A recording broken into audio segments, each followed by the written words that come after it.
What's going on, everybody? It's your boy Gage. Welcome to the channel. Today, I'm excited to do something a little bit different. I'm actually going to talk to you about how to get started with Yu-Gi-Oh!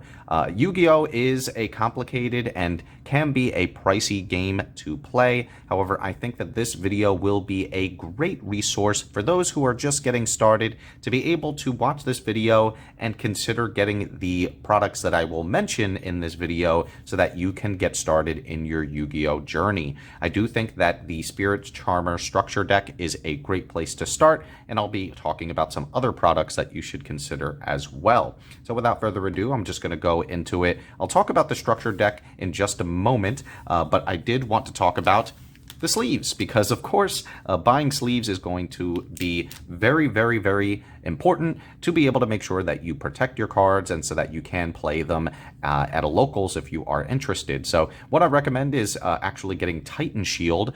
Titan Shield has been great for sleeving up my cards and playing them at locals. You can get a 150 pack of sleeves off of Amazon right now for $10, which is a really great steal. And I just want to mention, this video is going to be very valuable for you if you do have around $50 for the budget to be able to purchase these products. So $10 of that budget is going to go towards sleeves. I think 150 is a steal because then you could use it for multiple decks.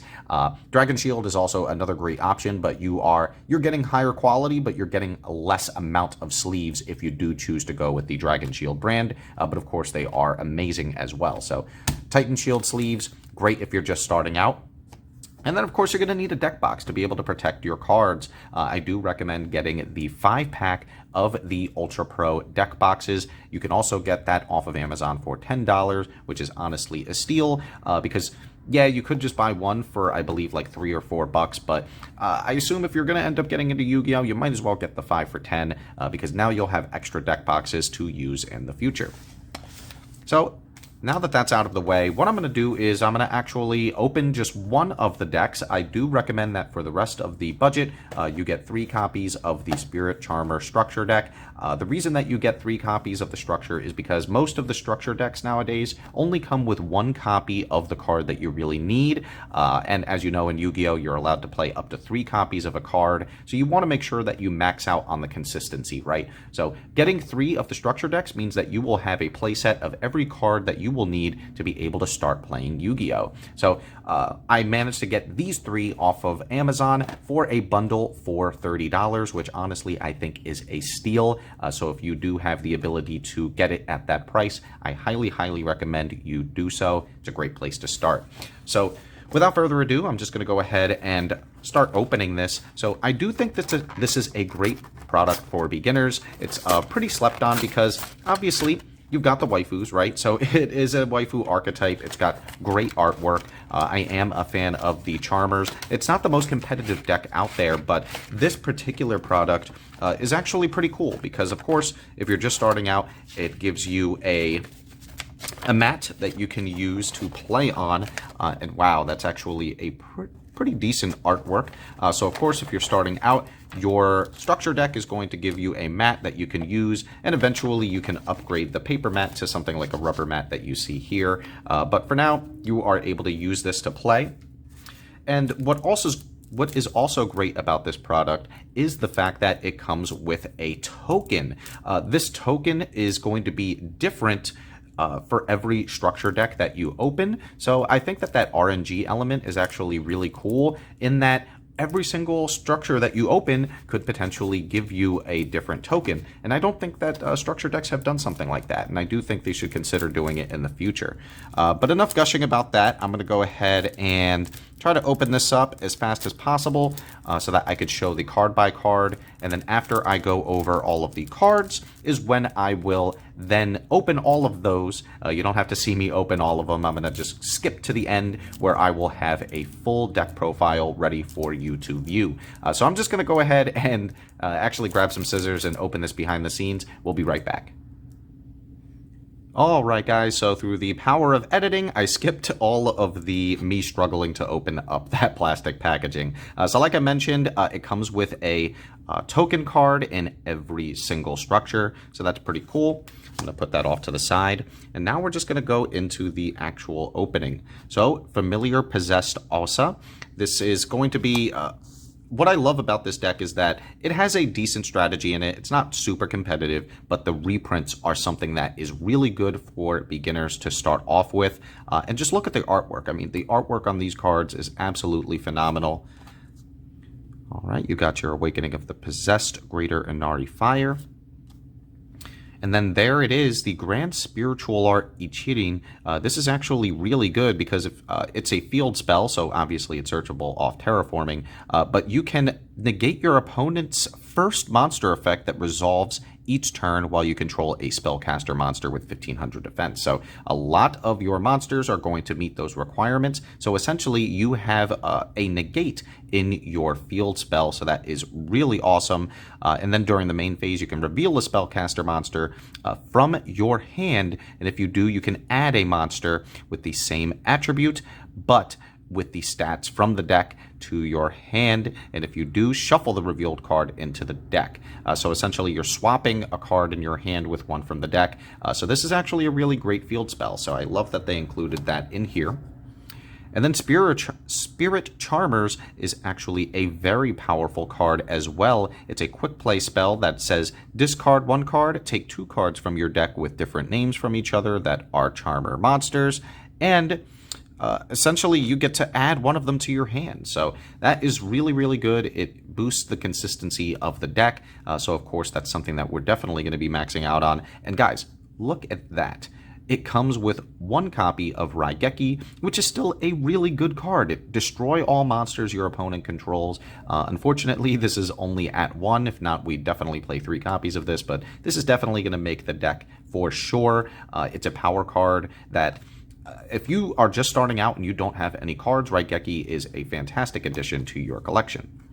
All right, we have Possessed Partnerships as well, also a very, very strong option. It allows you to special summon a spellcaster with 1500 defense from the hand or grave at attack or face down defense position. Then, if you control monsters with 2 or more different attributes, you can destroy one face-up card on the field.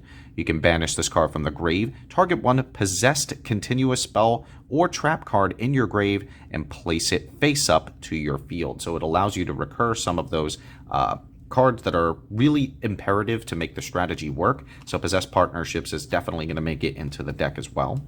And then to show the kind of different arts of the original Charmer card. So you have the Alsa, the Earth Charmer.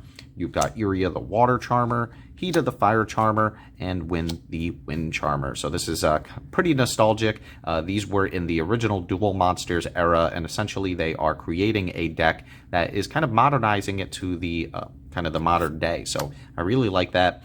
We have the Nefarious Archfiend. This is actually going to be really, really good for the deck too. We have Gigabyte, which is going to be awesome to add into the deck. Inari Fire, Ran Ryu, Fairy Tale Sleeper, and then we have Fairy Tale Rella and Fairy Tale Luna. This is going to be a card that makes it in the deck for sure, because when it's normal summoned, you can add a spellcaster with 1850 attack from the deck to your hand. So that's going to be all of the Charmers with the different attributes that we're going to be playing. So this is a searcher, and this also has a great quick effect where you could target one face-up monster your opponent controls. Your opponent can send one card with that monster's name from their deck or extra deck to the grave to negate the effect, but if they can't, they have to return both this card and that monster to the hand. So this is great at bouncing your opponent's cards back to their hand. So this is actually a great option for the deck, and it's a spellcaster. Something that you'll notice is that obviously the Spirit Charmers, the entire deck is going to be filled with spellcasters. That's where the synergy comes in. So you've got the Witchcrafter Golem Aruru, Dark Doriado, Witch of the Black Forest. A little bit outdated, not sure why this is in here, but hey, we'll take it. And would you look at that, guys, this deck comes with a copy of Effect Veiler, which is still a very relevant hand trap in today's modern game, where you can, during your opponent's main phase quick effect, send this card from the hand to the grave, target one effect monster your opponent controls and negate the effects of that face-up monster. So that is really good. If your opponent goes and normal summons a monster, tries to activate the effect, you can go and Effect Veiler, and what's great about this is that it is not once per turn. So if your opponent is activating multiple monster effects on the field, you can go ahead and use that Effect Veiler to take care of it. So that's why I love the reprints in this deck, just because these staples are something that you're going to have to pick up anyway. So if you buy 3 copies of this, you will have 3 copies of one of the most prevalent hand traps, even in today's current meta. And we also have Denko Sekka, which is also a great staple as well. While you control no set spell or traps, neither player can set spell or traps nor activate spell or traps that are set on the field. So it does conflict a little bit with your deck. However, this can be used to turn off if you're going up against a trap-based deck. For example, go ahead and normal summon Denko Sekka, and they can't use their cards. So that is very, very powerful. We'll definitely at least throw this in the side deck. And there it is. We have Awakening of the Possessed, a great continuous spell that essentially says monsters you control gain 300 attack for each different attribute you control. So essentially that is going to buff up your Awakening of the Possessed monsters. And then if a spellcaster monster with 1850 original attack is normal or special summoned to your field, you can draw 1 card. So it is a mini draw engine that is a continuous spell. So essentially, if this sticks around, you're going to be drawing cards every turn, and obviously card advantage is key in this game. And guys, look at that. It comes with a copy of Secret Village of the Spellcasters. If you're unfamiliar, if only you control a spellcaster monster, your opponent cannot activate spell cards. This is a floodgate. And essentially, because you're playing a spellcaster deck, this can end up being an auto win against certain decks, guys. I mean, if you play this against Sky Strikers, you're pretty much just going to watch them cry. So that's why I really like this deck. It does have some power plays, so I do like that it came with this as well. And it has a draw engine. So Spellbook of Knowledge, you can send to the grave 1 spellcaster monster you control, and essentially you can draw 2 cards. So it has a little mini draw engine. Not sure if this will make the deck, but we'll see when we get to the deck profile portion of this. The Terraforming for Searching, that very powerful field spell like I mentioned earlier. And then we have Book of Eclipse, which is actually pretty decent. This is kind of like an ultimate Conductor Tyranno in that it's a quick effect, change all face-up monsters on the field to face-down defense position. So that is really good if you don't have any monsters on the field, right? Because this does affect you as well. You can essentially put all of your opponent's monsters to face-down defense position, and that is really, really good. And then, of course, during the end phase of this turn, change as many face-down defense position monsters you controls back face up. So by then, hopefully you would have already kind of established your board, made your plays, so it doesn't matter if your opponent gets them back. Not to mention, if you do attack into them and destroy those monsters, you won't have to worry about that effect of them coming back and flipping themselves back up in the during the end phase. And guys, look at that. Twin Twisters, a very powerful option for removing spell and traps from your opponent's side of the field. You just discard 1 card, target up to 2 spell or traps on the field, and destroy them. So I love that this deck has so many great staples, and bam, look at this. This is one of the most meta-relevant cards this deck has to offer, Dark Ruler No More. This is the only other reprint, aside from its original secret rare printing from the Megatins 2 years back. But essentially it says, negate the effects of all face-up monsters your opponent controls until the end of the turn. Now, they do not take any battle damage. However, if you're staring against a board of negates, you could throw this down and essentially say no, because your opponent is not able to use monster effects to negate this. So essentially you could throw this on the field, and now you don't have to worry about your opponent's big scary board. So I love that this structure deck comes with that. Like I mentioned, so many great reprints. And then we have Unpossessed, which is a power card for this deck as well. It's a continuous trap that provides protection, so your Charmer monsters can't be destroyed by battle. And then if a familiar possessed monster you control attacks an opponent's monster, it gains 800 attack, so it gets a little bit of a buff as well. And if a monster you control is destroyed by battle or card effect, while this is face up, you can special summon a spellcaster with 1500 defense from your deck whose attribute is different from at least one of those destroyed monsters' attributes on the field. in attack or face down defense position. So essentially it provides recursion as well. So it's got 3 great effects all in one card. Definitely going to make the main deck for sure. And then the spiritual art cards, we have the Korogane, the Aoi, the Kurenai, and the Miyabi. And then we have Metaverse. I think it's a little bit of an overkill. I think that 3 copies of the field spell plus the terraforming should be more than enough. But if you ever feel like you really need those field spells, you can use the Metaverse, but I don't think we'll play that in the deck. And then guys, look at this. Dimensional Barrier. This is an incredible trap card. You can declare 1 monster card type, Ritual, Fusion, Synchro, Exceeds, or Pendulums, and for the rest of the turn, neither player can special summon monsters for the declared type. Also negate the effects of all face-up monsters of that type while they are on the field. So Dimensional Barrier, you can call Synchros, and Virtual World players literally will have to skip their turn, right? They don't have any plays aside from that. If you're going up against, for example, and this is probably going to be a bad example, but Heroes, you could go ahead and call Fusions, and they will not have access to their Dark Law plays and things like that. So this is also going to be great for that Destroy Phoenix Enforcer that just came out. Essentially, this is going to skip your opponent's turn, so I really love that they added Dimensional Barrier. And Solemn Warning, a previously meta-relevant counter trap, essentially that says when a monster would be summoned or when a spell or trap card or monster effect is activated that includes an effect that special summons a monster, you pay 2,000 life points, negate the summoner activation, and if you do, destroy it. So if your opponent tries to use a Monster Reborn, for example, you could Solemn Warning, negate it, and they can't use it anymore. So really strong card. And then here are the Familiar Possessed. So you got the Alsa, the Area, the Hita, and the Win. And then you get some cool kind of like promotional stuff as well. So guys, that's going to be it for just kind of going through the opening. I'm going to go ahead and skip over, sleeve these bad boys up, and skip to the deck profile portion, showing off what this deck will look like if you actually use 3 decks to make one deck. So I'll be back in just a moment. Thanks for hanging on.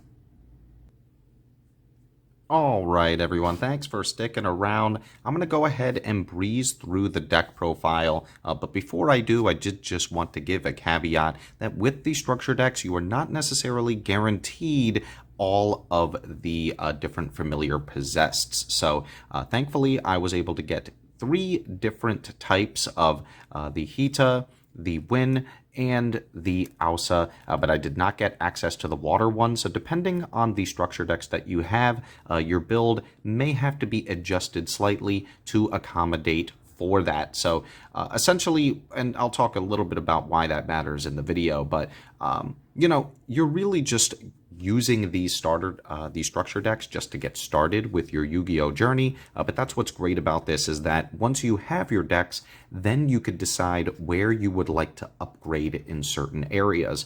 The biggest thing that you're going to want to do for this is that since this did not come with any extra deck monsters, you may want to consider at the very least getting the different attributed familiar possessed monsters for the extra deck. All of the link monsters, all of the different attributes for this one are literally just like 50 cents to $1. So here is where, once you get the decks going, you can start to use a little bit more of the budget to add cards to it to make it even more effective. So enough rambling. I'm going to go ahead and start off. So you're going to want to play the 1 Hita, the 1 Win, and the 1 Ausa, just because those are the ones that I did pull. But essentially, you kind of want these just to be in the deck because you can special summon them off of a number of different ways. But essentially, you just the biggest thing you want to remember is that they are different attributes. They're spellcasters, and they have 1850 attack with 1500 defense. So those are the ones that I pulled. Of course, you're going to want to just go ahead and play the ones that you pulled from your structures as well if you're going the same route. And now cards that are guaranteed to be in it, I am playing 3 copies of the Nefarious Archfiend. So this is actually really good because this is one of the few cards that can special summon itself from the deck, and it can do so by sending 1 face-up spellcaster monster and a face-up level 4 or lower earth monster you control to the graveyard, which is pretty easy. We are playing other monsters that are able to kind of special summon themselves to the field for free, and then once it is special summoned, you can special summon a level 4 or lower monster from your grave, but negate its effects. So usually, once you finally do have access to like the link materials, you're able to do this a lot easier. But once you send these use its effect to send the cards to the grave, you can then special summon whatever was used to send the grave off of this effect. And then if this card is sent from the field to the grave, you can add a Spiritual Earth Art card or a Possessed Spell or Trap from the deck to your hand. So we're playing the Unpossessed, we're playing the trap cards that really make the deck function. So this is great for being able to search those out. All right. And then I am playing 2 copies of the Awakening of the Possessed Greater Inari Fire. Since I have access to the Fire one, I figured I might as well go for this one, and it's pretty good. This one, again, can also special summon itself from the hand or deck by sending a face-up spellcaster and 1 face-up level 4 lower fire monster you control to the graveyard. So, again, I am playing monsters that are able to special summon themselves for free, and essentially, if this card is sent from the field to the graveyard, you can also add a Possessed Spell or Trap from the deck to your hand. So, it really is just for that consistency of trying to get to your power traps as fast as possible, and the Greater Inari Fire is great at doing so. And then the kind of the honorary familiar possessed card here, we're looking at Fairy Tale Luna. This is going to be your searcher because you can add a spellcaster with 1850 attack from the deck to your hand. But even more importantly, this is going to be removal because you are able to bounce this card in one monster your opponent controls and bounce it back to the hand. So that is going to be really, really good for just kind of stalling your opponent out. As you could probably imagine, this is going to be a control deck, so Fairy Tale Luna is really good at being able to stall out your opponent while you gain and generate advantage and resources. And then we are playing 3 of the Nefarious Archfiend. Essentially, this is going. If you control a spellcaster, you could special summon this card from the hand, and then during your opponent's end phase, if this is in the grave, you could target a face-up monster you control, destroy it, and then special summon this card back. So this is really good at kind of recurring itself, but you really just want it for the special summon because it is an Earth monster, so it can help you do that play to special summon the monster from the deck. And then we have 2 Inari Fire, essentially as a, if you control a spellcaster, you can special summon this card. So you can see where this is going. Usually you're going to normal summon a spellcaster and then use one of these to go ahead and special summon itself. Use the spellcaster and this, or the Earth one, to tribute and then special summon the respective familiar possessed monster straight from the deck. So 2 Inari Fire, mostly because I have access to the fire...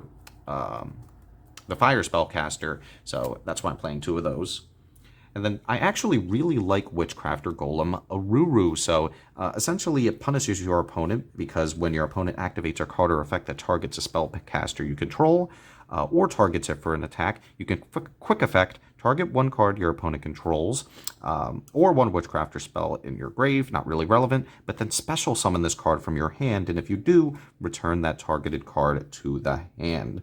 So if you have someone that's trying to target one of your monsters, you can punish your opponent, send it back, and get a nice, strong monster on your side of the field as well. The main deck itself doesn't really have too many high-level monsters. You're really just kind of hoping on buffing your familiar possessed monsters with with things like the spell card. So, or the trap card. So having a power monster like this is going to be imperative for kind of helping you win games. And then, of course, because it is in the structure, you're going to play 3 copies of Effect Veiler. You really just want to... It's the best hand trap that you have that just came straight out of the deck. So you're going to want to at least play 3 copies of that to negate your opponent's monster effects. And then for the field spells, so we're going into the spell category, we're playing 2 copies of Secret Village of the Spellcasters, as well as the Grand Spiritual Art. So like I mentioned, it's a control deck, so you're going to want to lock your opponent out, locking your opponent out of spells, and potentially negating your opponent's monster effect. These are really good field spells, so of course we're going to try to play them because they came in the structure. And then you're going to want to play the 1 Terraforming to search out those spells. And then one of the best searchers in the deck, Spirit Charmers, discard a card, take 2 cards from the deck with different names from each other that are possessed spells or traps, add 1 of them to the hand, and then set the other. So that helps you to generate advantage and get some of those powerful trap cards that really help the deck function into your hand and on your field as fast as possible. I am playing 2 copies of Spellbook of Knowledge just because I really feel like the deck, it needs consistency. So having draw power like this is really good at being able to get into the cards that you really want to see. And then I am playing 2 copies of Awakening of the Possessed, just because it is searchable, it buffs your monsters, and it gives the ability to draw. So it's a nice draw engine every turn, and that's why I'm playing 2 of them. You could probably just get away with 1. And then it's Raigeki. I mean, you're going to want a powerful removal spell, and Raigeki is the best one that came in the deck, so we're going to go with that. And then 3 copies of Possessed Partnerships. This one has a ton of different effects, but essentially you could special summon a spellcaster with 1,500 defense from your hand or graveyard in attack position or face down defense position.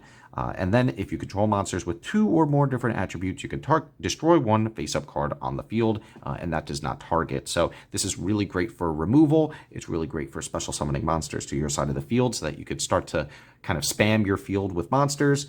And yeah, I mean, this is going to be one of the cards you're really going to want to go into and have at your disposal. So 3 copies of Possessed Partnerships, definitely the best trap that you have in the structures. 2 copies of Unpossessed. This has a couple different effects. It can't be just your Charmer monsters can't be destroyed by battle, and if a familiar possessed monster you control and attacks an opponent's monster, it gains 800 attack. More importantly, if a monster you control is destroyed by battle or card effect, while this card is in the spell and trap card zone, you could special summon a spellcaster with 1,500 defense from your deck, whose attribute is different from at least one of the destroyed monsters. So it's constantly letting you gain advantage. And yeah, I mean, it's a decent addition to the deck, so why not? And then the 1 Metaverse to round out the main deck. So guys, you have enough to actually make a side deck here, so I'm going to go ahead and show that off now. Just going to breeze through this just because the video is getting a little long. Don't want it to be too long. So 3 copies of Denko Sekka I already mentioned in the kind of the opening. This is really great for kind of shutting off trap-based decks. So 3 copies of that. The rest of the field spells, so another Secret Village, as well as the other 2 Grand Spiritual Art. If you really feel as though say you're going against a deck that really doesn't use spells, you're probably not going to want to play the other 2, so you can side them out for these 2, and it'll be just fine. 3 copies of Twin Twisters for removing that pesky back row from your opponent. 3 copies of Book of Eclipse. Now, just remember, you're going to want to make sure that you don't put too many monsters face down, because if you're not able to get rid of them, you are going to force your opponent, you're going to give your opponent advantage, because they're going to be able to draw off the amount of monsters that get flipped back face up from Book of Eclipse. So just be careful when using this card, but it can really be powerful and can be a turn ender depending on when you use it. 3 copies of Dark Ruler No More, because this is going to be the most powerful spell that you have at your disposal. Saying no to all of your opponent's monster effects that are face up on the field for a turn is a pretty good deal to me. 3 copies of Dimensional Barrier. I talked about this in the opening, but essentially this can also be a turn skip. Just calling one of the extra deck types like Synchro or Xyz, and your opponent just cannot use the effects of those monsters, nor access those monsters from the extra deck. And then, of course, 3 copies of Solemn Warning. Essentially, if you want to say no to your opponent, the Solemn cards are usually a good way of doing so. So guys, that is gonna be it for this video. I hope that it was helpful for you. I know that it was a little on the longer side. Yu-Gi-Oh can be complicated, right? These were the tokens that I got, just in case you were interested in seeing which ones I got. Like I mentioned, all of the structures are going to come with one of these tokens at random. You never know what you're going to get. But yeah, from here, I definitely recommend getting some access to some extra deck cards, just because it didn't come with any. So if you really are interested in building out this deck, definitely pick up on some cheap extra deck cards. That would be the way I'd go. So guys, thanks for so much for sticking around. I really appreciate the support. If you haven't already, please like and subscribe. I hope that the video was helpful for you, and until next time, GG.